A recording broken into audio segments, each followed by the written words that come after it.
말씀이죠. 요한복음 15장 14절 15절 말씀 우리 같이 함께 읽겠습니다.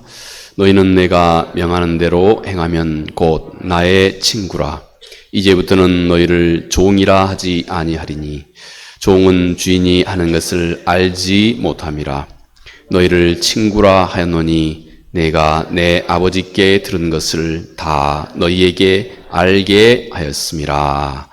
아멘. 짧은 두 구절이지만 매우 소중한 우리 영적인 소중한 진리를 주께서 말씀해 주고 있는 부분입니다. 그런데 우리는 많은 경우에 우리 삶 속에서 늘 건강한 균형 잡힌 우리들의 신앙 이해가 부족할 때가 많이 있습니다. 그래서 우리들의 신앙생활은 그 실제적인 차원에서 우리가 가질 수 있는 문제는 한 두 가지 정도로 우리가 요약해 볼 수 있습니다. 하나는 율법 아래 있다 하는 말로 요약될 수 있습니다. 원래 하나님의 율법은 하나님 그분의 뜻을 우리에게 전해주고 있는 매우 소중한 말씀입니다. 하나님은 이스라엘을 또 하나님은 우리를 사랑하셔서 이 하나님의 말씀을 우리에게 기록으로 주신 것입니다. 그런데 문제는 우리 사람의 마음입니다. 사람의 마음은 어느 순간부터인지 하나님을 우리 마음에 하나님을 향한 사랑을 우리 마음에 담는 일에 거리낌을 우리 인간의 마음은 갖기 시작했습니다. 성경은 이것을 우리 인간의 죄와 함께 시작된 마음이라고 창세기에 그렇게 말합니다. 그로 인해서 이제 우리가 하나님 아버지에 대해서 그토록 친근하고 친밀하신 아버지가 우리 사람의 마음속에 두려움의 대상이 된 것입니다. 그래서 우리는 하나님의 말씀을, 하나님의 율법을 항상 이렇게 두려움으로 또 부득이한 마음으로 또 의무심 때문에 이렇게 하나님의 말씀을 또 하나님을 대하는 우리 신앙의 태도를 우리 인간이 갖게 되었습니다. 모두가 다 궁극적으로는 우리 인간의 마음이 하나님 앞에서 죄를 품음으로 인해서 그토록 친근한 아버지가 심판자가 된 것입니다. 우리가 그렇지 않습니까? 우리가 하나님 앞에서 의도적으로 무슨 잘못을 범하면 그때부터 하나님 생각하기가 싫죠? 그토록 친밀했던 하나님인데 내가 뭔가 의도적으로 잘못을 하나님 앞에 했다 하는 생각이 듦과 동시에 그 하나님을 생각하기가 싫은 겁니다.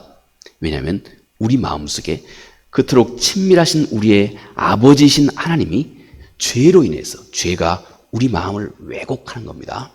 그래서 그때부터 하나님을 심판자로 그 친밀한 아담의 아내가 아담에게 죄를 가져다 주는 자로 하나님이 그토록 복을 주셔서 하나님께서 사람에게 복을 주신 그 결과 노동하는 것 하나님의 복입니다. 출산하는 것 하나님의 복입니다. 그런데 이것이 고통스럽고 수고스러운 것으로 되게 했다. 하나님의 율법이 우리 인간의 죄된 마음으로 인해서 이렇게 우리 인간의 마음속에 이제 하나님 앞에 나아가는 우리들의 신앙생활이 부득이하게 의무심 때문에 심판에 대한 두려움 때문에 우리가 하나님을 대하기 시작한 것, 이것이 우리 신앙생활의 아주 큰 차원에서 한편 우리 신앙생활에 상당히 심각한 한 가지 경향, 이런 경향이 우리를 신실한 그리스도인의 삶의 차원에서 벗어나서 언젠가 쉽게 말하면 종교인이 되게 만듭니다. 종교인, 습관적인 종교인, 매우 중요하게 우리가 경계해야 할 우리들의 한 모습입니다. 또 다른 한 모습이 있습니다. 정반대라고 할 수 있습니다. 우리가 은혜 아래라고 하는 이 말에서 생겨날 수 있는 그 역기능이라고 할 수 있습니다. 원래 하나님의 은혜라고 하는 말처럼 아름답고 깊고 오묘한 것이 없습니다. 하나님이 우리 사람을 구원하시는 그 하나님의 방법이 이 하나님의 은혜입니다. 얼마나 하나님의 그 깊은 희생과 사랑이 그 안에 깊이 담겨져 있는지, 누구든지 이 하나님의 은혜와 만나기 시작하면 그는 기꺼이 자기의 모든 것을 다 들여서 그분을 쫓아가는 신실한 하나님의 자녀들이 되게 되는 것입니다. 거듭나게 되는 것이죠. 그런데 문제는 역시 우리 인간의 부족한 마음입니다. 우리 인간의 부족한 마음은 이 하나님의 은혜조차도 유다서의 말씀으로는 곧 우리 인간의 죄의 면허증으로 사용한다. 이게 또 우리 인간이 가지고 있는 또 하나의 문제입니다. 하나님의 은혜로 구원받았는데 걱정할 게 뭐 있어? 죄 문제 하나 가지고 그렇게 민감하게 할 거 뭐 있어? 하나님의 은혜로 다 구원받은 건데. 그리고 우리 사람이 마땅히 하나님 앞에서 그 은혜를 받은 자가 마땅히 하나님 앞에서 반응해야 할 실제 가장 중요한 우리들의 신앙생활을 다 아주 지극히 소홀히 여기기 시작하는 것입니다. 그저 모든 것 다 하나님 그분이 알아서 할 테니까 나는 그냥 손 놓고 있어도 된다 하는 바로 이런 방향으로 흘러가게 만드는 또 하나의 위험, 바로 이것입니다. 자, 여러분, 이 둘은 다 사람의 불완전한 이해에서, 하나님과 하나님의 말씀에 대한 불완전한 이해에서 생긴 바로 그 역기능이라고도 할 수 있습니다. 때문에 이 둘은 결국 이런 잘못된 신앙의 태도는 결국 사람의 마음속에서 큰 짐과 또 수고와 또 그 고통과 어떤 삶의 압박과 이런 것으로 결국 우리의 마음으로 다가오기 시작합니다. 우리 주님은 바로 이와 같은 상태를 수고하고 무거운 짐을 졌다 이렇게 말합니다. 딱 한마디로 그렇게 표현할 수 있습니다. 수고하고 무거운 짐을 짊어지게 된 것입니다. 무엇이든지 아까 제가 우리 바이블 스타디에 잠깐 말씀드린 것 같이 진리는 항상 그 특징이 있습니다. 우리를 자유하게 합니다. 진리는 항상 우리를 자유하게 합니다. 속박하지 않습니다. 자유하게 합니다. 자유함 속에서 우리는 기쁜 마음으로 하나님께 나아가도록 합니다. 이것이 진리입니다. 그런데 반대로 이것이 무엇이든지 간에 비진리에 속한 것은 반드시 우리를 압박합니다.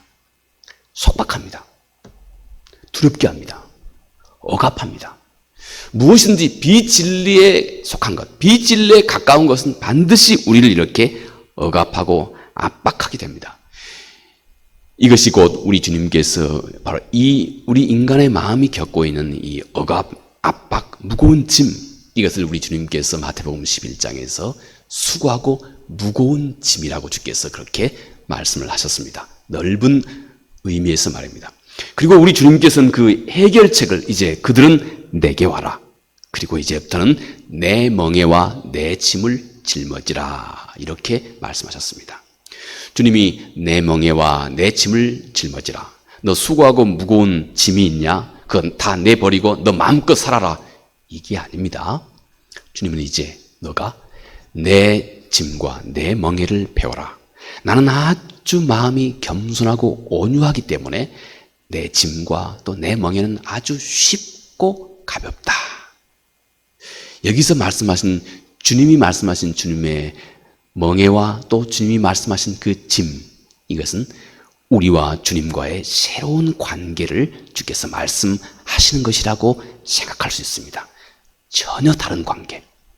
종의 관계에서 친구의 관계로, 종의 관계에서 친구의 관계로, 전혀 새로운 관계로 주님께서 우리를 초대하고 있는 것이다 하는 이 말씀입니다.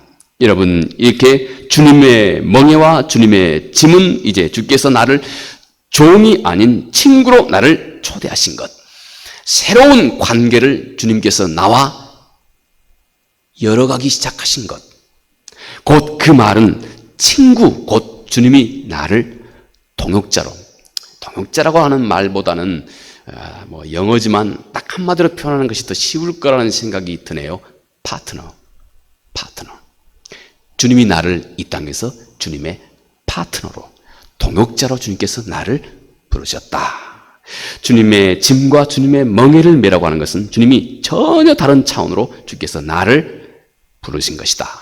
곧 동역자, 파트너로 주께서 나를 부르셨다는 것입니다. 여러분, 이것이 성숙한 그리스도인들이 누리는, 또 성숙한 그리스도인들에게 주시는 하나님의 아주 귀하고 소중한 선물입니다. 자, 여러분, 요한복음에는 아주 상당한 다른 복음서하고는 좀 다른 특징을 요한복음은 갖고 있습니다.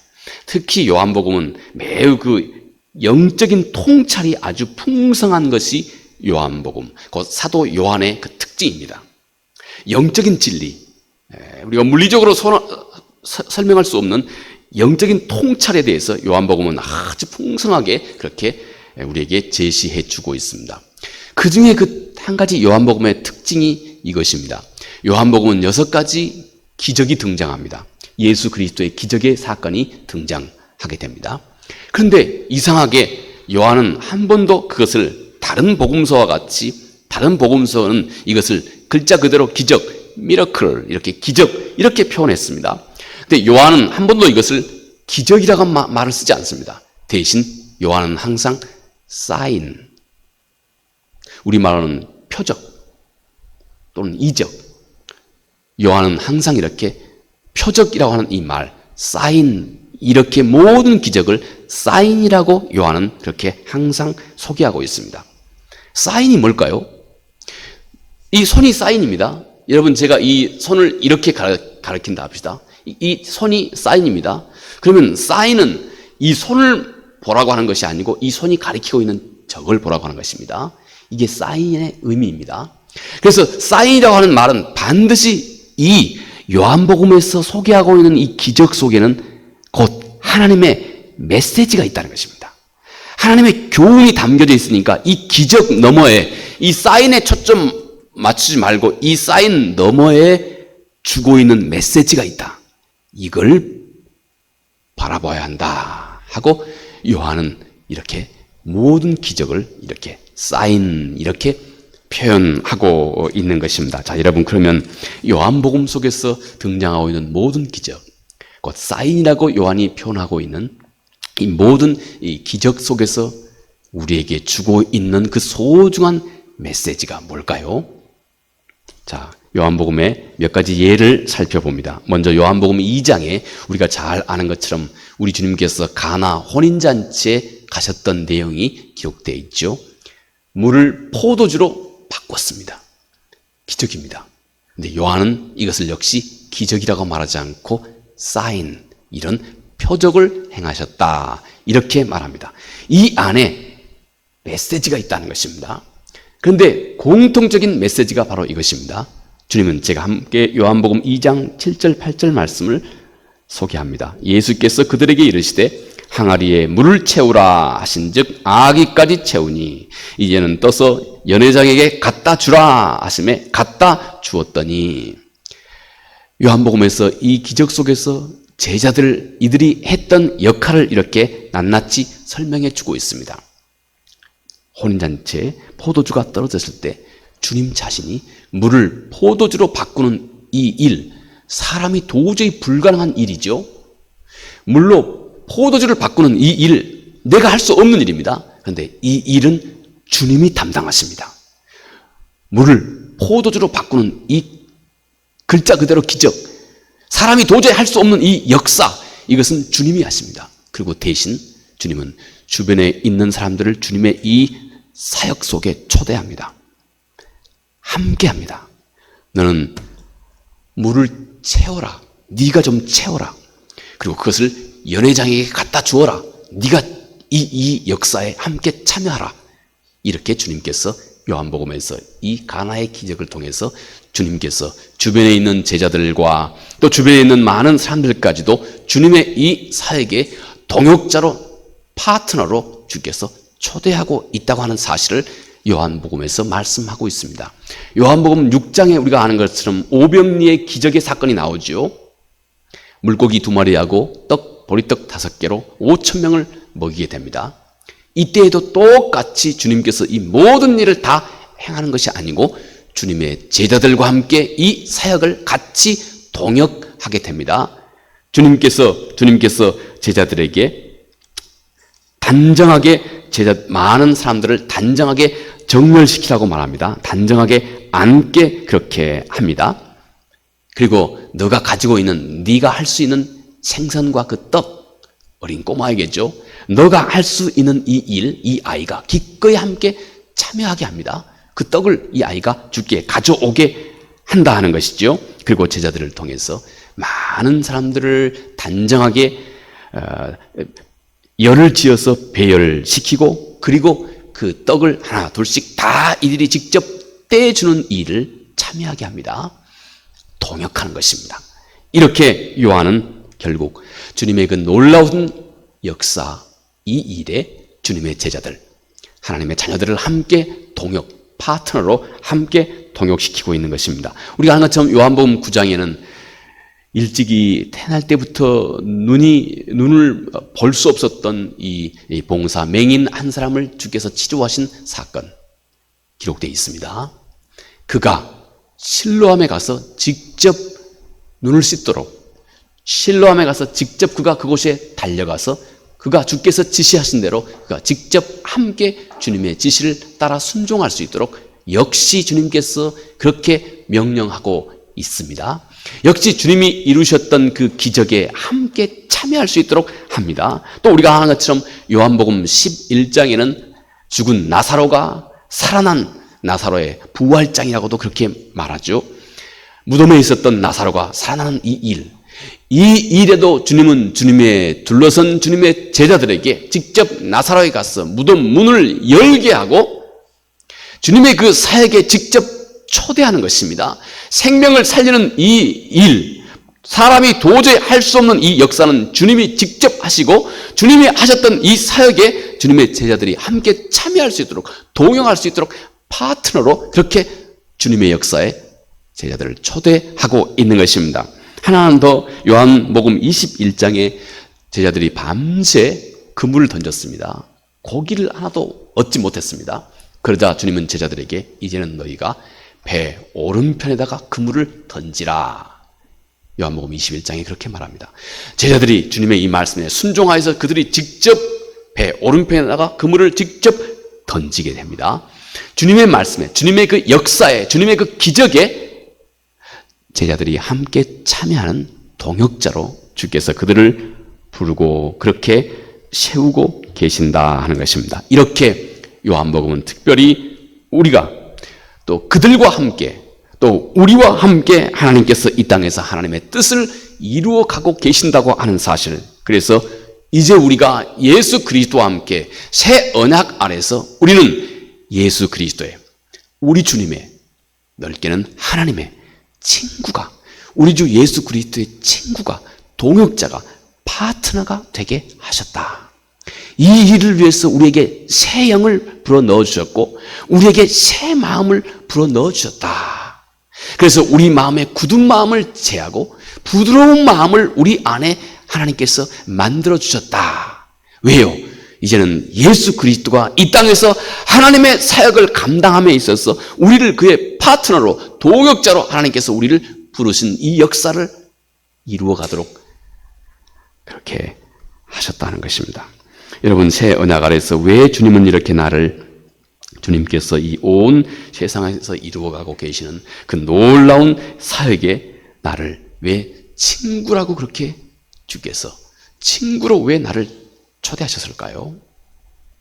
주께서 친히 이제는 너희가 종이 아니라 친구다, 이렇게 말씀하신 그 주님의 그 말씀 속에 무슨 메시지가, 주님은 이런 말씀 속에서 우리에게 뭘 가르쳐 말씀하고 계실까요?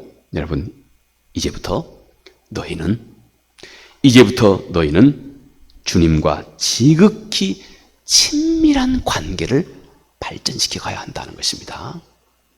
이제부터 너희는 주저하지 말고 주님과, 역시 하나님과, 우리 주 예수 그리스도와 너는 이제 친구, 종이 아닌 친구, 무엇이나 서로 맞짱 뜨고 무엇이나 서로 의견을 자유롭게 개진할 수 있는 그토록 막힘이 없는 그 친구, 이렇게 너는 이제부터 주님과 친밀한 관계를 이루어 가야 하고 너는 그 일이 얼마나 중요한지를 너는 꼭 깨달아 알아야 한다 하는 것을 주께서 이 말씀 속에서 주님이 우리에게 가르쳐주고 있는 것입니다. 이제부터 너는 주님과 더 깊고 깊은 인격적인 그 관계를 너는 만들어 가야 하고 또 너는 그런 주님과의 그토록 친밀한 관계를 열망하는 마음이 너의 마음속에 있어야 한다는 것입니다. 단지 형식적으로, 단지 습관적으로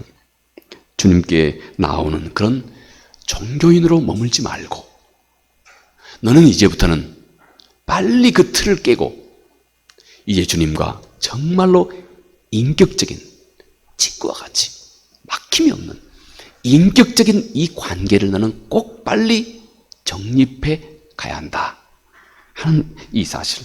그래서 나는 주님을 친구처럼 지극히 가까이 줄을 알고 또 그분의 마음을 내가 이해할 줄 알고 헤아릴 줄도 알고 그리고 사랑하는 그 관계를 너희가 이제부터는 하나 둘씩 이루어 가야 하고 그 관계를 완성해 가야 한다 하는 것입니다.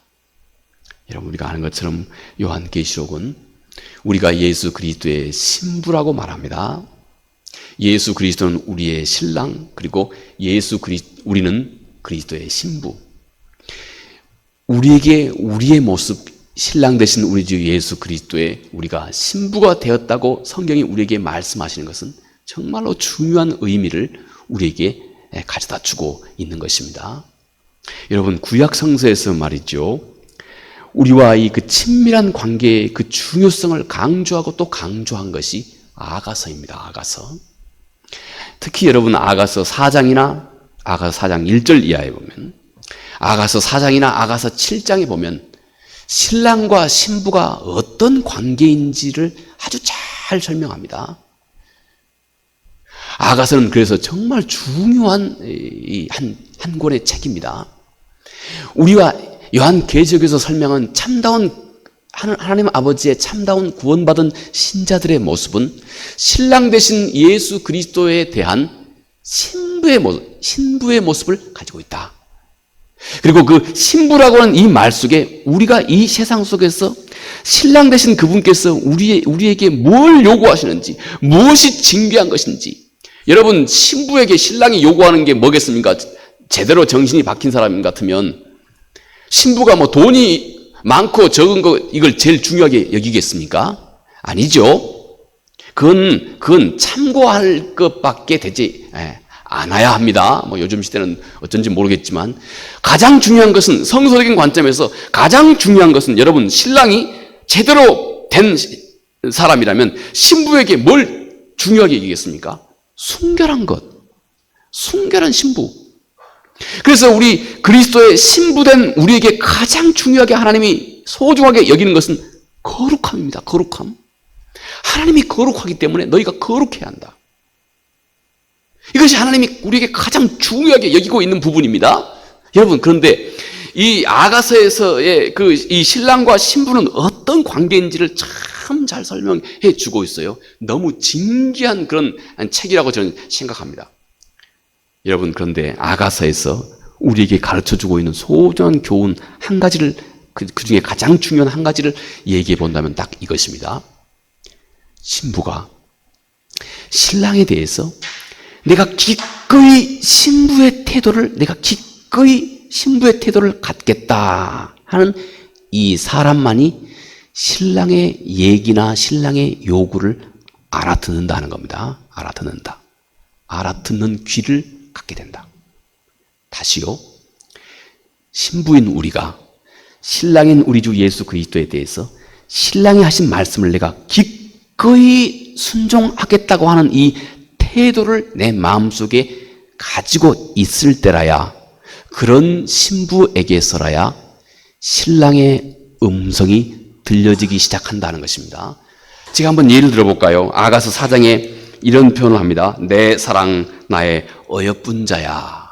자, 지금 신랑이 신부에게 하는 말입니다. 내 눈은 비둘기 같고, 신랑이 보니 신부의 눈은 비둘기 같다 이것입니다. 아름다운 표현입니다. 내 머리털은 염소 같고, 내 이는 양 같고, 그리고 내 입술은 홍색 실 같고, 이제 점점 더 적나라한 표현을 쓰고 있습니다. 아가서 4장에요. 제가 더 이상 얘기 않겠습니다. 여러분, 그런데 말이죠, 제가 말이죠. 전혀 처음, 길거리에서 처음 본, 예를 들어서 그 아가씨에게 제가, 당신의 눈은 홍색실 같고, 당신의 입술은 홍색실 같고, 또 당신의 눈은 양 같고, 염소 같고, 내가 여러분 이렇게 길거리에서 처음 본 여인을 앞에 앉혀두고 내가 이렇게 얘기한다면 어떻게 되겠습니까? 죄송합니다. 제 미쳤다고 그러겠죠. 날씨가 더워가지고 미쳤다고 그러겠죠. 그 말은 처음 본 사람에게는 이 말이 이해가 안 된다는 것입니다. 그 말을 성서적으로 표현하면 들을 귀가 없다는 것입니다. 그런데요, 여러분이 진짜 사랑하는 아내에게 온 사랑을 진심으로 다 담고 이 말을 한다 해보십시다.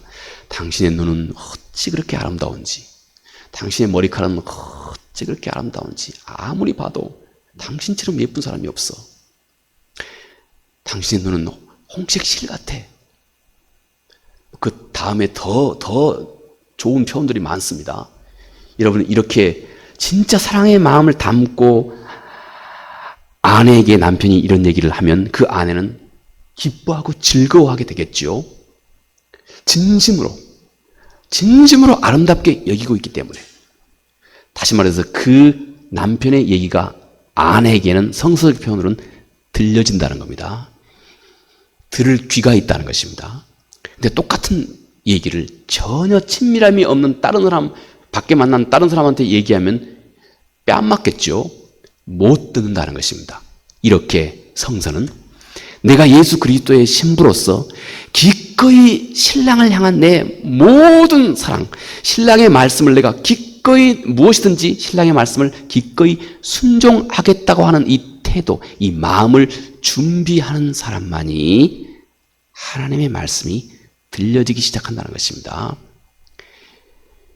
이렇게 표현하고 있는 신랑과 신부의 관계, 우리가 우리 주 예수 그리스도와 이렇게 친밀함을 가져야 한다는 것입니다.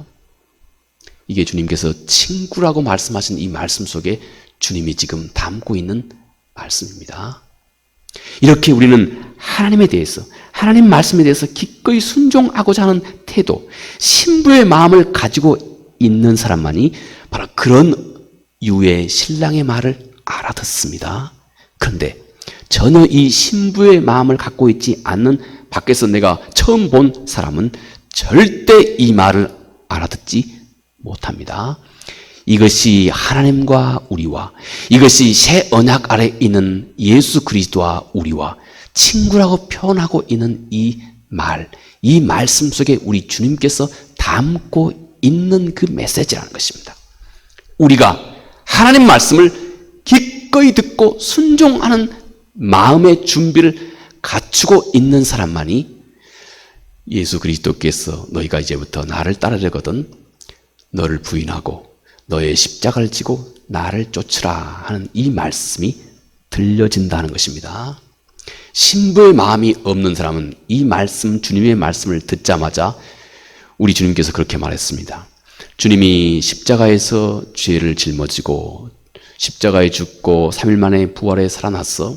이제 너희에게 영으로 함께 하시겠다 하는 이 주님의 말씀, 주님의 십자가의 얘기를 하자마자 많은 주님을 따르던 많은 사람들이 다 주님을 떠나버렸습니다.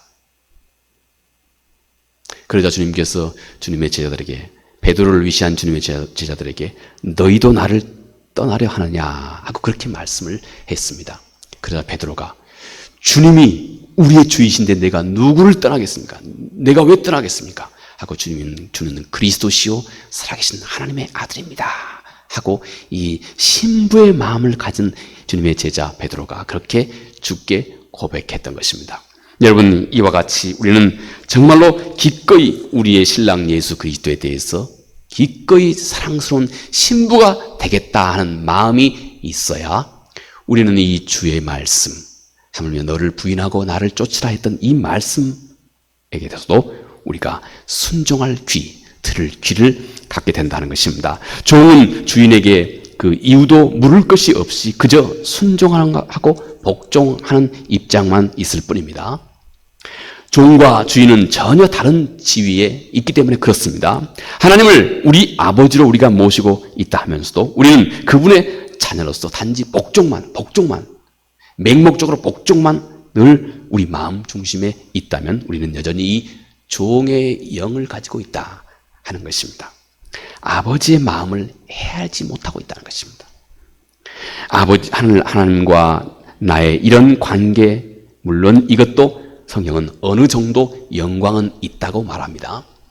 율법이 하나님 말씀이 심판이 두려워서 하나님 말씀을 순종하는 것도 어느 정도 영광은 있다 하고 사도 바울이 고린도후서에서 그렇게 말합니다. 그러나 그것으로는 부족하다는 것입니다.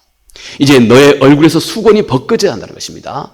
수건이 벗겨져야, 이 율법 아래서 종의 태도가 벗겨져야 주님이 너에게 친구라고 말씀하신 이 주님의 말씀 속에 담고 있는 이 생명의 진리를 너희가 비로소 이해할 수 있게 된다.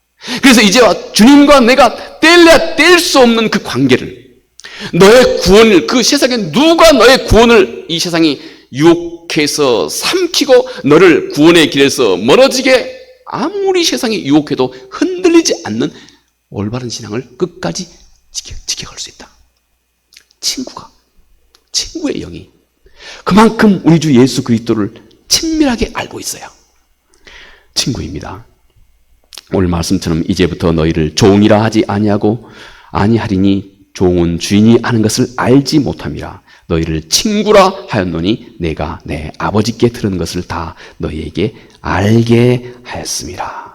친구는 하나님의 마음을 알고 있는 자다 하는 것입니다. 친구는 주 예수 그리스도의 마음을 헤아리고 있는 자다 하는 것입니다. 이제 친구입니다. 이제 우리는 주님과 친구입니다. 친구의 마음을 갖습니다. 그 마음까지 우리는 주님의 마음까지, 하나님의 마음까지, 우리는 하나님의 이 말씀 속에서 하나님의 마음까지 헤아릴 줄 아는 관계로 발전시켜 가야 한다는 것입니다. 이제 우리는 일방적으로 주께 복종하는 것이 아니라 주님의 마음, 그 마음을 헤아릴 줄 아는 관계가 되어야 한다는 것입니다. 너는 이제부터 그런 친밀함으로 주님께 나아가야 된다. 너도 주를 알고 또 그런 너를 주님도 알고, 그때라야 너는 주님의 말씀을 순종하게 되고, 그때라야 너에게 하나님께서 영생의 은혜와 복을 너에게 부어주신다. 이제 너는 주의 파트너가 되었다. 동역자가 되었다. 얼마나 자발적이냐, 얼마나 주와 너는 친밀한 마음을 갖게 되었느냐 하는 것입니다. 이 시대, 이 황량한 이 시대를 보면서 여러분, 우리를 주님께서 주님의 친구로 우리를 부르셨습니다. 정말로 주의 말씀을 듣는 일에 너무나 소홀히 하고 있는 이 세대 속에서 주님은 우리를 친구라고, 그리고 이 주의 말씀을 알아들을 수 있는 지극히 많지 않은 사람들에게 주님은 친구라고. 왜냐하면 이제 내가 아버지의 마음을 아는 것처럼 내가 그 아버지의 마음을 너희에게 다 알려주었다. 하나님의 마음을 공유할 수 있는 자가 됐다 하는 것입니다. 성경은 주께서 친히 친구는 친구를 위해서 자기 목숨도 버릴 줄 안다고 요한복음 15장 13절에 말씀합니다. 이 역사를 주님이 먼저 십자가에서 우리를 친구 삼으시고 우리를 위해서 주의 목숨까지도 아낌없이 내어주셨습니다. 얼마나 큰 사랑의 능력입니까? 큰 능력과 얼마나 놀라운 잠재력이 이 안에 자리하고 있는 모습입니까? 이제부터 너희는 주님과 너 사이를 바로 그런 관계로, 그 어떤 것도 뗄래야 뗄 수 없는 그런 관계로, 주저함 없이 주를 위해서 모든 것을 내어줄 수 있는 그런 큰 사랑으로, 그 신실함으로, 그 인격적인 친밀함으로 주를 알기 시작했다는 것입니다.